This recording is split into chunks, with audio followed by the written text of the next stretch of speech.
State government will not support the ADC strike called by Tripura Govt. All the government staffs have been strictly instructed by the state government to attend office and perform their duties as usual. Tripura Govt announced a strike in ADC area on the coming 30th of September for 12 hours on the demands of constitutional solution.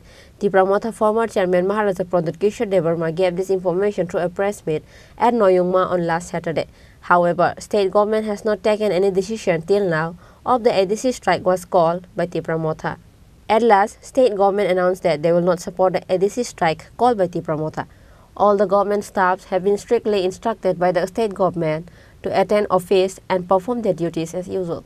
On Friday, state government has announced this through a notification.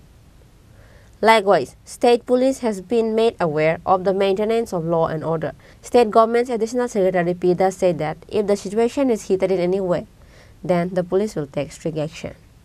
Reported by Pranav from Agartala, Chini Khorang.